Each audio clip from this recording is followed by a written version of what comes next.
Bueno, continuamos con la temática de Historia y Arquitectura 1 con el nacimiento de las ciudades. Es como un complemento de lo que hablamos el otro día acerca de las construcciones de la prehistoria. Y partimos con una pregunta acerca de qué es la ciudad y cómo se origina, ¿sí?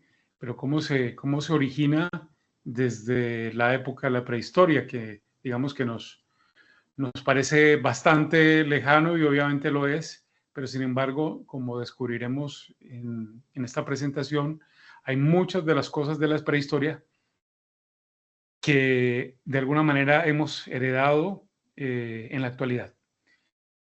Podemos decir que los orígenes de la ciudad son oscuros, digamos, en el sentido de que gran parte del pasado de la prehistoria están escondidos o enterrados bajo tierra, valga la redundancia, y son difíciles de recuperar, difíciles de apreciar, porque, pues como ustedes lo saben, la arqueología, y ese es su trabajo, es precisamente intentar de encontrar y de descubrir el pasado bajo tierra, y es muy complicado, o ha sido muy complicado históricamente poder entender cuáles eran los orígenes de esas primeras construcciones que configuraron a la ciudad.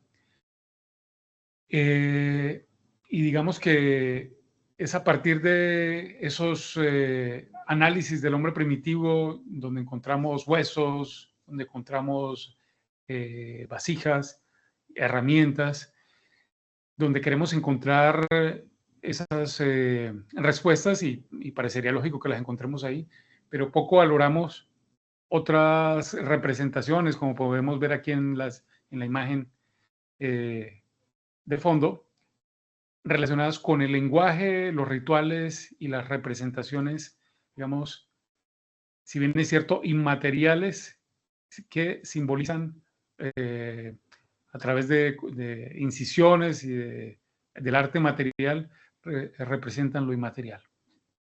Bien. De nómadas a sedentarios. Digamos que antes de la ciudad que hoy en día conocemos, estuvo el caserío, antes de eso estuvo el santuario y antes de eso estuvo la aldea. Pero incluso antes de esa aldea estuvo el campamento, la guarida, la caverna, o incluso, retrotrayéndonos aún más, estuvo el montículo y la colina. Antes de que todo eso existiera, digamos que incluso estaba la tendencia social del hombre a inspirarse o a relacionarse con las especies animales. Digamos, antes incluso de las primeras representaciones o adecuaciones del hábitat humano, digamos que el hombre o la vida humana eh, trata de hacer una imitación de la vida natural, ¿sí? Tendríamos que imaginarnos mentalmente nosotros estando como hombres primitivos, tratando de sobrevivir en medio de esas estepas y en medio de esas llanuras. Y lo que haríamos probablemente sería un ejercicio de imitación de la naturaleza, de los mismos animales y vegetales de la misma tierra. Digamos que este hombre primitivo se movía entre dos polos, un hombre en movimiento y un hombre que tiende hacia el asentamiento, hacia lo sedentario. Como vemos en esta imagen de la izquierda, es el hombre nómada, el hombre que se mueve por el mundo, y la imagen de la derecha es el hombre sedentario. Continuamos. Digamos que existen muchas especies animales, en muchas especies animales quise decir, cierta tendencia a establecerse en un punto determinado y a descansar, a volver a un lugar privilegiado que brinde el abrigo, a un buen alimento. Tal vez se constituye un rasgo humano básico en la propensión o la tendencia a almacenar y a sentarse. Muchas son las criaturas que viven juntas en manadas para procrear y crear su descendencia. En el caso de los pájaros, como vemos aquí en la imagen de la derecha, se da a veces el apego a un mismo nido, una estación tras otra estación con el cambio de los climas y representa, digamos, prototipos de la clase más primitiva de establecimiento humano permanente. Nosotros los humanos nos inspiramos en ese tipo de animales. Y en ese sentido, el caserío de la aldea, pues son un arquetipo, una tipología comparativa de lo que sería esa vida de los animales. Uno de los aspectos de la población primitiva es su sentido, perdón, del aislamiento defensivo, junto con su búsqueda de territorialidad, como la que se encuentra también entre las aves. Inicialmente éramos muy territoriales, lo seguimos siendo de alguna manera. Y es un rasgo que está en la génesis de nuestra evolución como humanos. Respecto a la analogía entre el hormiguero animal y el hormiguero humano, vale la pena hacer una reflexión cuanto a lo que sería el respeto del hombre primitivo ante los muertos. Digamos que los muertos fueron los primeros que contaron con una morada permanente. En una caverna, en un montículo señalado por unas cuantas piedras, o bien en un túmulo colectivo, es decir, en un apilamiento de piedras. Se trataba pues de mojones, apilamientos, a los que los vivos volvían cada cierto tiempo, a intervalos, para comunicarse con los espíritus ancestrales, para tranquilizarlos. La ciudad de los muertos es entonces anterior a la ciudad de los vivos. La ciudad de los muertos, la necrópolis, digamos que es la precursora y casi el centro de toda ciudad viva. La caverna es, por tanto, el lugar que el hombre paleolítico no se limitó a usar, sino que volvía ya periódicamente. Aún dan por todo el mundo pruebas de la ocupación o visita prehistórica de esas cavernas. Pero tal vez lo más interesante y lo más importante es que se usó con fines domésticos y no domésticos. Se utilizó también para representar, por ejemplo, el arte o desarrollar ahí sus rituales, como vemos en esta imagen. Digamos que si bien ciertas cavernas como las de Lascaux y Altamira, Lascaux en Francia y Altamira en el norte de España, no eran habitadas y parece que fueron lugares o centros de rituales de una clase u otra. Allí uno se puede encontrar con grandes cámaras naturales, con grandes galerías cubiertas por pinturas como las que vemos aquí representadas en la imagen de la derecha, de una impresionante vivacidad, con una soltura de trazo por parte de los artistas de aquella época que no tendría nada que envidiarle a los artistas actuales, donde se representaban animales como toros, ñus, incluso hasta felinos también, pero también personas. Y de alguna manera también se representaban ahí ciertos rituales, se representaban sobre todo los impulsos sociales también y de la vida cívica, de la manera como ellos desarrollaban su manera de entender la vida en esas condiciones. Y también era, como ha sido históricamente el arte, un medio de representar cuestiones, de representar sentimientos, sensaciones como las del miedo, el orgullo, la impotencia, a través del arte. Por tanto, la caverna es también la genealogía de lo que es el espacio interior, el espacio estereotómico, llamaríamos hoy en día. De otra parte, también están las primeras representaciones de los espacios públicos, de socialización y ritualización. Aquí vemos una imagen diurna y nocturna de lo que sería un lugar que nos recuerda un poco a Stonehenge en las Islas Británicas, en el continente británico, en el continente como isla, quiero decir. En el centro, digamos, ritual, había una asociación consagrada a una vida más abundante.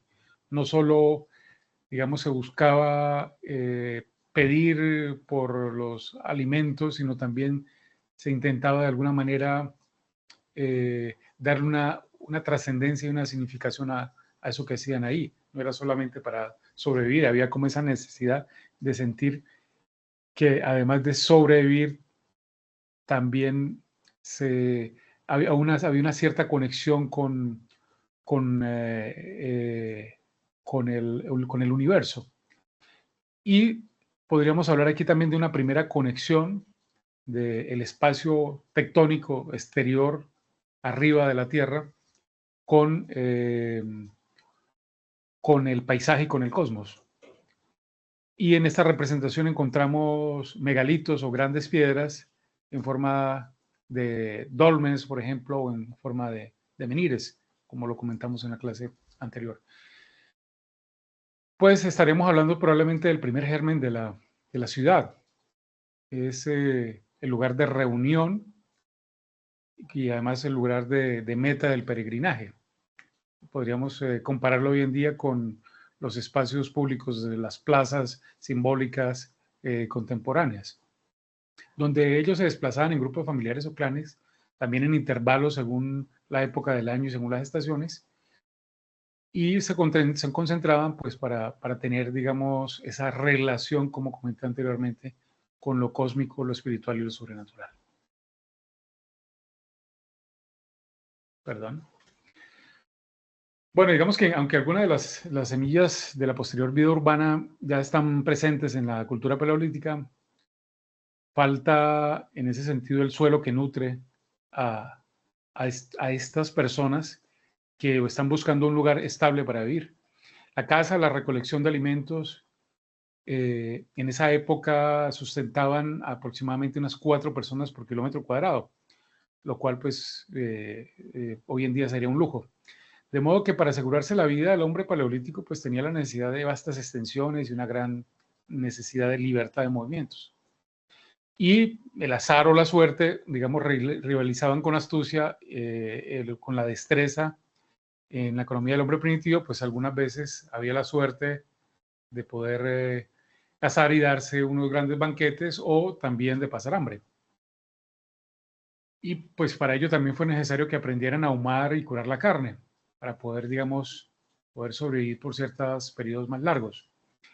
Normalmente se movían en grupos pequeños. Entonces, podríamos hablar que el primer requisito necesario para la existencia de una abundante provisión y una seguridad alimentaria, como llamaríamos hoy en día, surgió en ese periodo mesolítico, hace más o menos unos 15.000 años. Con la construcción de los primeros asentamientos aparecen también los primeros desmontes o limpiezas de los terrenos con fines agrícolas. E igualmente los primeros animales domésticos, que fueron los favoritos para tener junto a esas construcciones, tenerlos muy cerca de donde ellos vivían. Y ese tipo de animales eran el cerdo, la gallina, el pato, el ganso, pero sobre todo era también el perro, el mejor amigo del hombre. Y también surgió la práctica de reproducir las plantas, de reproducirlo a través de raíces e injertos, de hacer esas mezclas. Y fue a partir de la última glaciación, a partir de que retrocedió esa última glaciación, que se permitió, digamos, el desarrollo de esos cultivos y esa gran variedad en las fuentes de alimentación. Digamos que este proceso de asentamiento, de domesticación y regularidad en la alimentación entró en una segunda etapa hace tal vez unos 10.000 o 12.000 años. Entonces, pues surgieron la recolección y la siembra sistemática de las semillas de determinadas hierbas, la domesticación de otras plantas, también la utilización de animales de rebaño como el buey, la oveja o el asno y el caballo.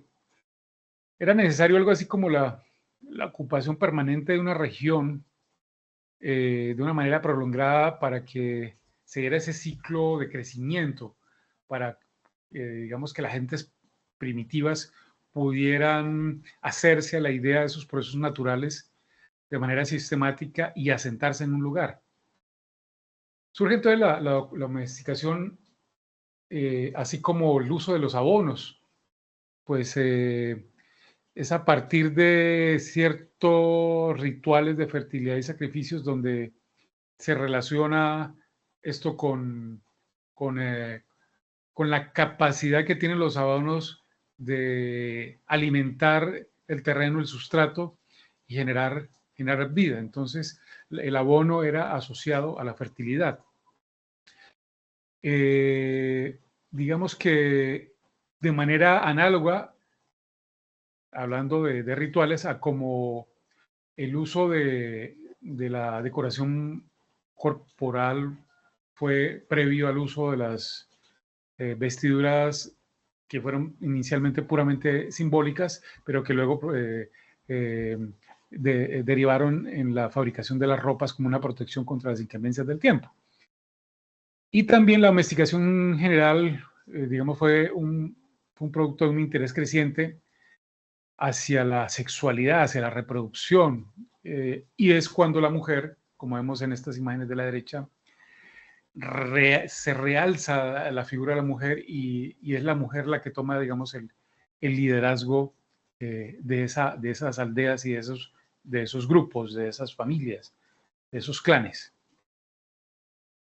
El fenómeno al que damos el nombre de revolución agrícola fue precedido muy probablemente por una revolución sexual, por un cambio que dio predominio no al macho cazador, ágil, de pies rápidos, pronto para matar, sino a la hembra más pasiva, más apegada a sus hijos, de andar pausado, para ir a la misma velocidad y paso de los niños, y guardiana y creadora de esos pequeños. La mujer que plantaba las semillas y vigilaba su crecimiento, digamos que inicialmente en un rito de fertilidad, antes que de que el crecimiento y la multiplicación de las semillas surgiera la nueva posibilidad de aumentar las cosechas de los alimentos. Entonces, la domesticación en todos sus aspectos implica dos grandes cambios, la permanencia y la continuidad de la residencia y el ejercicio del control y previsión sobre unos ciertos procesos que antes estaban sujetos a los caprichos de la naturaleza. Estos cambios van acompañados también de hábitos de crianza y de educación. Entonces vemos en esta imagen un cambio de la supervivencia a la configuración de un hábitat más estable a través de estas dinámicas. Vemos que en la nueva economía la mujer ocupa un lugar central, es la mujer quien maneja la selección y el cruzamiento y cuidado de los nuevos tipos de cosecha. Es en el cultivo donde nace la cultura. La palabra cultura viene de cultivar, que nos ha llegado hasta el presente, de la artesanía y el arte de la elaboración de recipientes de arcilla y de los tejidos de fibras. La vida estable en la aldea tenía una ventaja sobre las formas de asociación más flojas y errantes en grupos más pequeños, por cuanto proporcionaba, digamos, las máximas facilidades para la fecundidad, la nutrición y la protección mediante una responsabilidad comunal. Los niños eran de todos, no eran de una sola madre. Entonces comenzamos a ver una consolidación de un hábitat más estable. Las estructuras más primitivas, casas, habitaciones, tumbas, son por lo común redondeadas. La aldea en medio de sus parcelas de huertos y sus campos formó un nuevo tipo de asentamiento humano, a saber, pues una asociación permanente de familias y vecinos, de aves y otros animales, de casas, de silos y graneros, es decir, granero en el sentido de que guardaban allí los granos. Todos ellos arraigados en el suelo ancestral, donde cada generación formaba el abono para la siguiente generación. Mire qué interesante. Había esa idea de que no eran como probablemente nosotros pensamos ahora en el día a día, de que esto esto es para nosotros y lo vamos a explotar porque tenemos el derecho, sino pensaban, digamos, en sus siguientes generaciones. Entonces se heredaba de alguna manera esos abonos. Hasta entrar ya en los tiempos históricos, también podríamos hablar de que desde el punto de vista simbólico, como vemos en esas imágenes de fondo, en esa especie de dólmenes y megalitos, el falo y la vulva, la representación de la fecundidad del hombre y la mujer, son centrales en el ritual aldeano. En forma monumental, como vemos en las imágenes, se abren luego camino en la ciudad. Las formas de inspiración sexual, que son representadas a través, como comenté, de menires, alineaciones y dólmenes, como se comentó en la clase anterior. Surge también la empalizada, como vemos en esta imagen, como protección contra los animales merodeadores, dentro de un recinto donde los niños podían jugar tranquilamente sin necesidad de tener sus cuidadores encima, sino generaba una protección, y también para el ganado, que podía descansar sin ser molestado por los tigres o los lobos. La nueva asociación con los animales presidió a su uso como alimento. Los animales, antes que ser un alimento, fueron compañeros, por así decirlo, compañeros de vida y de transcurso de la existencia. Al igual que en el caso de las vestiduras y las decoraciones corporales, los animales fueron un elemento inicialmente decorativo antes de ser útiles. Pero esta proximidad de hombres y animales debió tener otro efecto, digamos, estabilizador y bien interesante sobre la agricultura, porque convirtió, digamos, los alrededores de estas aldeas que vemos aquí en estas imágenes involuntariamente en un suministro, una montaña de abono que también pues sirvió para mejorar la calidad de los suelos.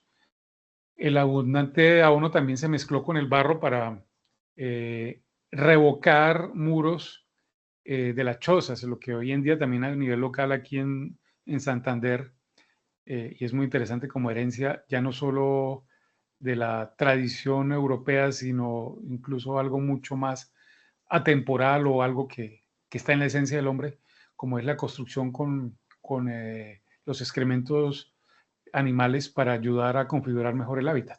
Lo que aquí llamamos, por ejemplo, el cagajón en la zona de Santander, que se utiliza como parte de la mezcla de las pañetas o de los muros. Antes de que la ciudad, digamos, surgiera, la aldea ya había nacido o ya había dado nacimiento al vecino, a los vecinos hoy en día que conocemos y que en algún caso ni siquiera saludamos.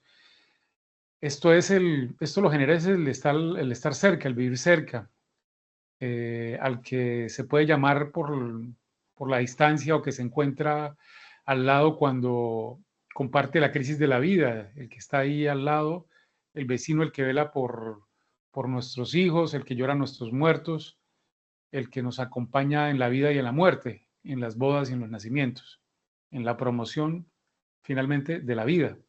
Lo que llamamos también, de otra parte, la moralidad, que es un tema también interesante, comenzó con los mores. Los mores son los vínculos de costumbres conservadoras de la vida, propias de la aldea. Cuando estos vínculos, digamos, primarios se disuelven, cuando la comunidad íntima y visible deja de ser un grupo, cuando crece mucho una sociedad, ese grupo vigilante, identificable y profundo, interesado por el nosotros, se convierte en un yo, se convierte en un individuo. Aquí vemos en esta imagen el aprovechamiento de los excedentes de alimento para fertilizar los suelos.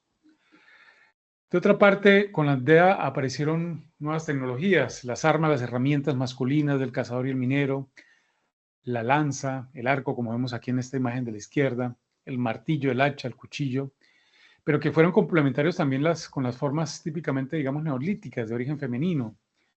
Las herramientas y armas paleolíticas están dirigidas a los movimientos y esfuerzos musculares. Eran instrumentos para quebrar, picar piedra, cavar, horadar, disecar, para ejercer fuerza rápidamente a la distancia. En suma, digamos, todo género de actividad agresiva, por así decirlo. Sin embargo, sin recipientes herméticos, el aldeano neolítico no podía guardar la cerveza, vino o el aceite. Sin piedra que se pudiera sellar o cántaros de arcilla no se podría preservar de los roedores o los insectos. Sin barriles o sin cisternas, sin graneros en el sentido de guardar el grano, como ya comenté, pues no se podría hacer, no se podría mantener los víveres, no se conservaban de una estación a otra, de un cambio de clima a otro. Sin la casa permanente tampoco era posible mantenerse juntos ni cuidar a los pequeños, a los enfermos y a los ancianos. Fue en materia, digamos, de eh, recipientes permanentes en los que la inventiva neolítica superó también en las culturas anteriores. Está la casa, pero está también el recipiente, a tal punto que hoy en día, digamos, seguimos utilizando muchos de esos sistemas y métodos materiales y formas. Aquí mismo en la región, en Boyacá, en Santander, hay una grandísima tradición del uso del barro para generar ese tipo de recipientes. La misma ciudad moderna, digamos, pese a todo su acero y todo su vidrio, también en ese sentido somos herederos. Lo esencial de las estructuras es que están pegadas a la tierra, en la propia era de la piedra, como en nuestros antepasados. Eso no ha cambiado, seguimos siendo muy tectónicos de estar agarrados al suelo, por mucho que hayamos evolucionado. La ciudad siempre seguirá y las casas siempre seguirán necesariamente apoyadas sobre el suelo. El empleo, digamos, arcaico de la arcilla cocida para el registro por escrito, es decir, las famosas tablillas, dio al pensamiento humano una permanencia con la que no puede rivalizar ningún otro medio. En esa época no podía rivalizar. El poder expresarse a través de tablillas, ya sea de una manera artística o ya sea a partir de contar algo en esas tablillas, de querer representar, pues son las primeras ejemplos del lenguaje escrito. En pocas palabras, la modelación de la Tierra pues fue parte integral en la modelación del origen y futuro desarrollo de las ciudades. Aquí vemos es un comparativo de las herramientas elaboradas para actividades de la casa doméstica, del lado izquierdo más las herramientas eh, de, de los hombres y más del lado derecho las que realizaban las mujeres. Bien, en todas partes la aldea es un pequeño conglomerado de familias, como lo vemos aquí en la imagen de la izquierda. Entre los años 9000 y a 4000 antes de Cristo se desarrollaron, digamos, estructuras sociales donde todas las familias siguen el mismo modo de vida y participan de los mismos trabajos. En torno de estas aldeas pues se encontraban lotes destinados a la horticultura, todos ellos de dimensiones más bien modestas. En su mayor parte el tiempo ha disuelto la estructura material de la aldea en ese paisaje. Solo, digamos, sus tiestos y sus cochas pueden aspirar a la permanencia, pero la estructura social se ha mantenido resistente y duradera. Si había una división del trabajo, se trataba pues de una división sumamente rudimentaria, determinada, por ejemplo, más por la edad y por la fuerza de las personas. Digamos, esa división del trabajo tenía que ver con que el anciano no podía desarrollar ciertas actividades, era más bien como el consejero, y los que tenían la fuerza eran los que, mediante ese ejercicio bruto, pues hacían las labores más demandantes. Antes que el transporte del agua estuviera bien desarrollado, cada aldea también constituía en efecto pues un mundo, un ombligo, un mundo por sí solo, hacia adentro. Tenía sus propios sistemas de acopio, de captación y distribución de recurso hídrico. Sin embargo, a medida que las aldeas fueron creciendo, se produjeron modificaciones importantes relacionadas con la distribución del agua en grandes extensiones, como vemos aquí más en la imagen de la derecha, a través de sistemas de regadío, a través de la implementación de pozos o redirigiendo el agua a los cauces de los ríos a través de sistemas como las acequias. Digamos que la última gran modificación la produjo también el cultivo con arado y esto reemplazó herramientas de otras edades relacionadas con la piedra por algunas que ya se hacían con metal. Bien, en cuanto a la modificación del poder, el poder militar de los cazadores que se impuso sobre los pastores y cultivadores. Digamos que el surgimiento real de la ciudad se produjo fue como resultado final de una unión entre lo paleolítico y lo neolítico, que en algún momento coincidieron históricamente. Esta unión fue apoyada digamos, por último, por un gran avance de la revolución agrícola. El hecho de poder lograr una domesticación de los cereales y la introducción de la cultura del arado y de la irrigación, como se comentó en la diapositiva anterior, pues fueron los que impulsaron estos cambios.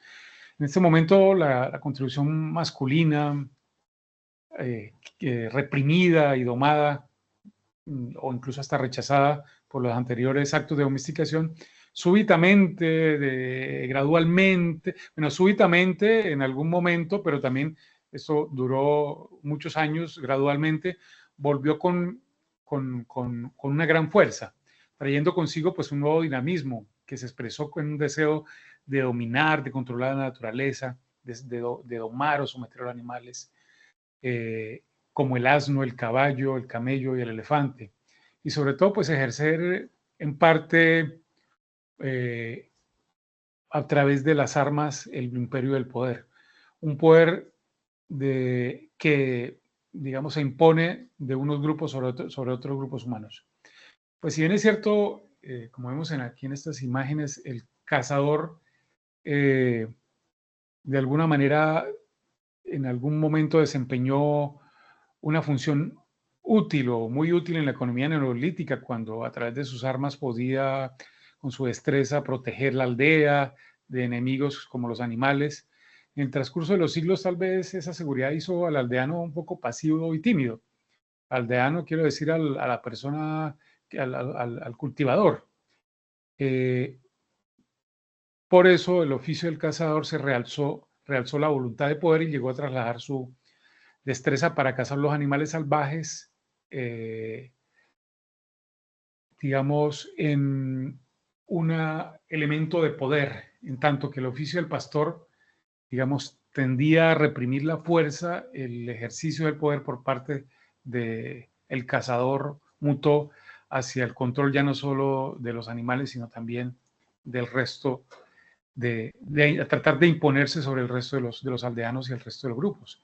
Las aldeas, digamos, neolíticas que han sido exhumadas, se nota que exhumadas, es decir, que se ha podido identificar ciertos elementos históricos en su sustrato, se nota claramente la ausencia de cualquier elemento que merezca el nombre de arma. Estamos hablando del neolítico.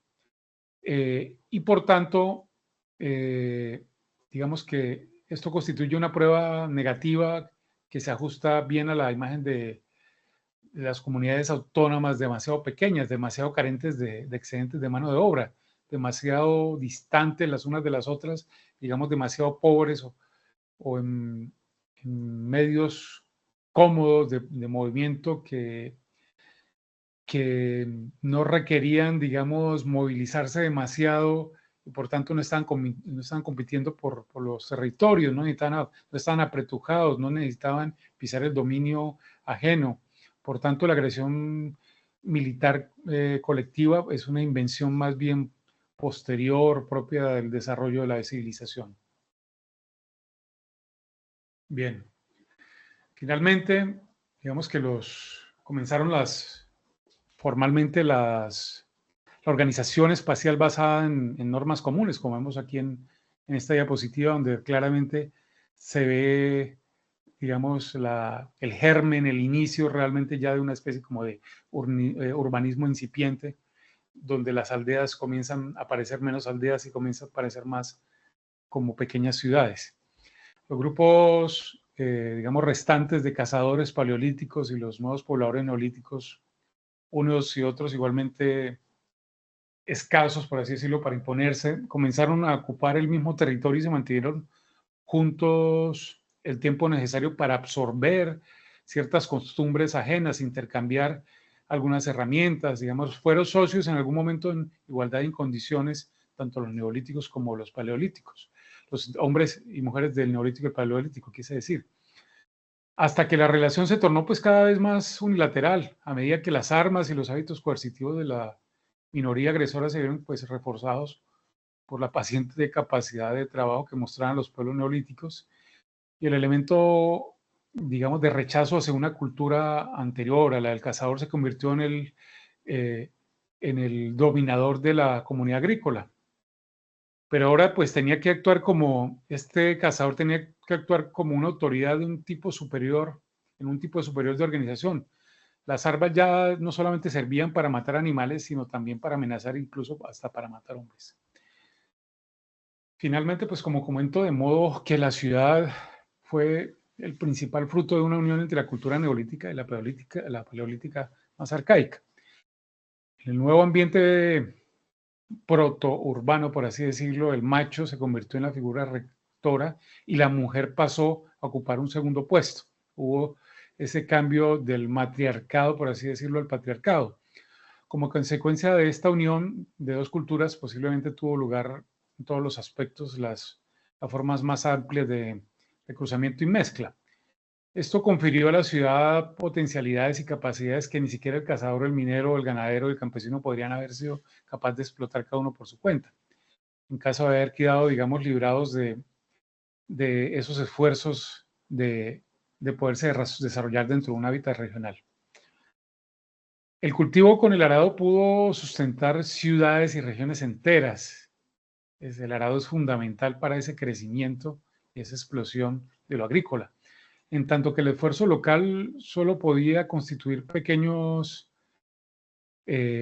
malecones y represas, las obras urbanas cooperativas a gran escala pudieron convertir todo un valle fluvial como el que vemos aquí en la imagen, en una organización unificada de canales, de obras de irrigación para la producción de alimentos y el transporte, trasladando hombres, enseres y materias primas según los dictados de la necesidad, según lo que requerían estas comunidades.